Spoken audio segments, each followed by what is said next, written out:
This is a My Soil test kit, which I get on Amazon. Testing your soil is one of the most important things you can do for your lawn. If you don't know what your pH level is and what your nutrient levels are, then there's really no way to properly care for your lawn. pH being the number one issue. So you purchase this on Amazon. It's about $30 to $35 depending on when you buy it. Open up the test kit, and inside will be a registration card. Just go to mysoil.com and create an account, and then enter in this number right here to register your kit, and that'll track it once you mail it out. And as you see, I'm wearing gloves because you do not want to mix your body chemistry with the soil chemistry. Inside will be the envelope you're going to mail it in, and when you put the sample inside this envelope, it's not going to fit into the slot of our mail stations here, so you have to bring it to the post office. Inside the kit, you're going to have a scoop, which you're going to fill even to the top with soil, taking samples from multiple locations. And then you're going to have this container with fluid in there. And do not take out that little floating container inside that stays in there. And you put one scoop of soil inside here, seal it back up, put it inside this envelope, and go to the post office and mail it out. So in order to get the samples you want to, also on Amazon, of course, everything's on Amazon, get this soil core puller and pull samples from 6 different locations in your yard. And what we will do is put them inside this box by taking everything out. We will dump them all in here, take out any roots or grass or any other debris, mix it all together, then take this scoop out, level off using gloves, take this cover off, add in your soil, put the cover back on, and into the envelope. So now time to pull some samples. So to take a sample, just put it on the ground, spin it back and forth. It'll go right through your stolons, right into the ground.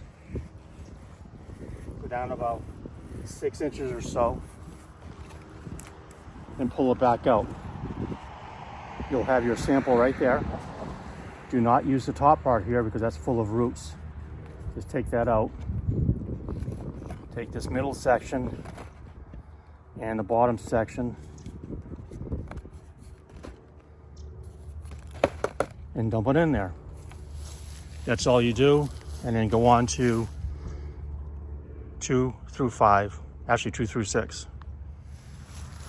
Okay, the second core sample, and my soil goes down pretty easy. Again, get the grass out of there.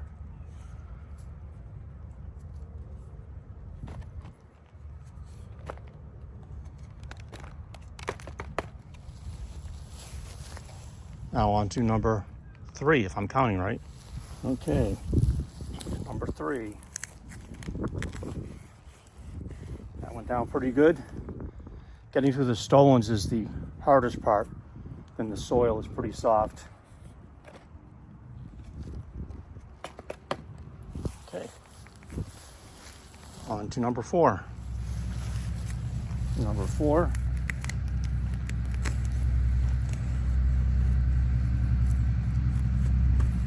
That one was a little bit harder.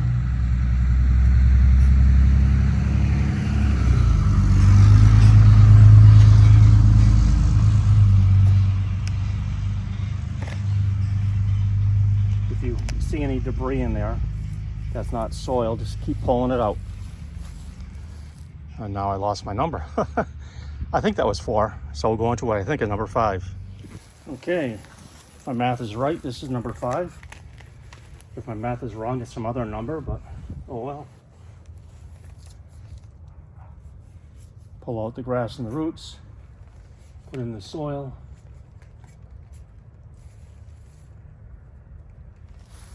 And on to hopefully, which is the last one. Okay, the last core to be pulled. That one right down nice and easy.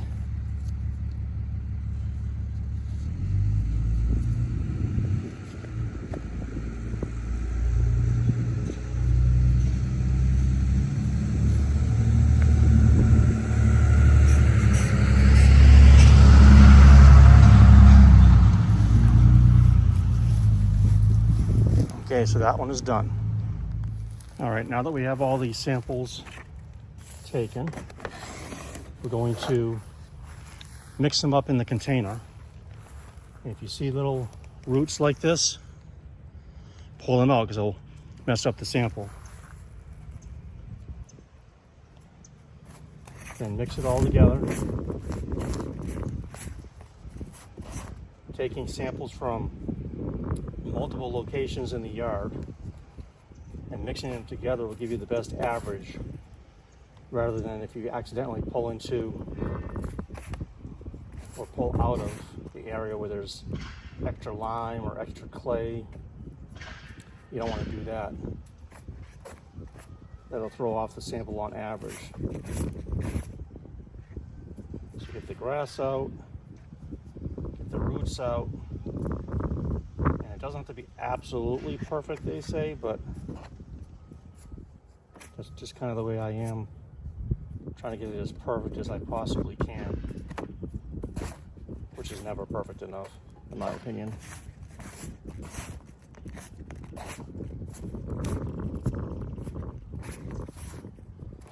Okay. So now, we carefully open the container. And this will be fairly full, so make sure it doesn't get tilted. Take your scooper. There's some roots.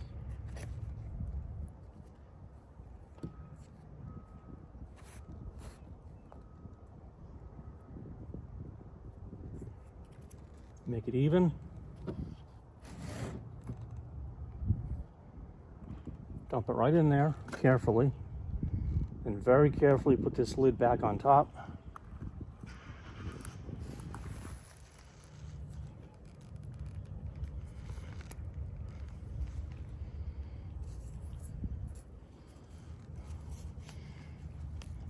Go back and forth with it and make sure it's not leaking anywhere out of there. Shake it around a little bit. Okay.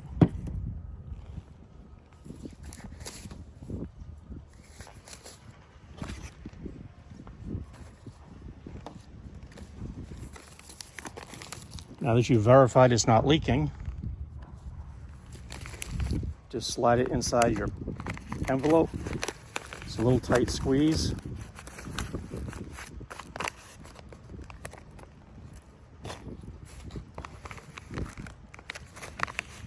Seal it up.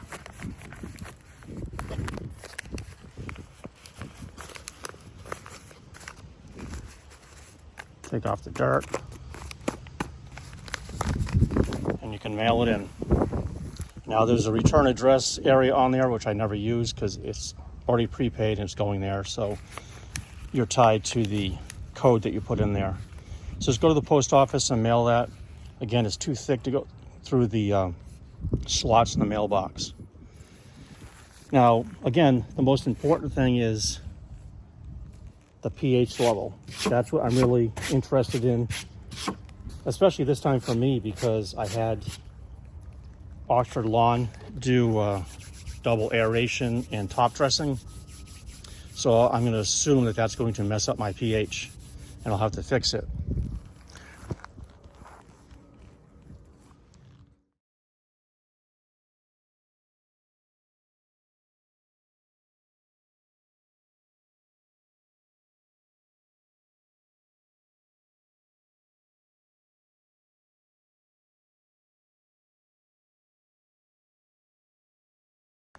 Okay, take 176 because of all the traffic going by. I don't know what the deal is today, but it's not normally like this. So when you get your results back, the most important thing to look at is the pH level. 5.5 to 6.5 is the ideal range for St. Augustine grass here. If you go above 6.5, two things will happen. One, it'll be much harder for the grass to take up soil nutrients and water. So if you keep it in a 5.5 to 6.5 range, and here comes another car, and I cannot do another take, so we're just going to wait for it to go by. I'm going to wave politely, let them go by, and then I will continue. If it gets above 6.5, the nutrient uptake is going to be, and here comes another vehicle going that way. Oh my God!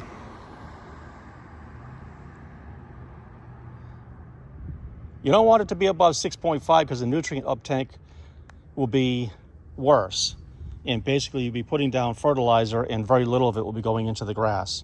The higher the pH, the less it'll take up. So we have lime-based soil, which means usually your pH is going to be on a higher level. In order to get the pH down, you use elemental sulfur. Again, I'll say that properly.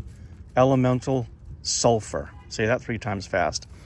I get this at Amazon and spread this on the grass, and here comes another truck. I'm so sorry, folks, but this is just the way it's going to go today, I guess.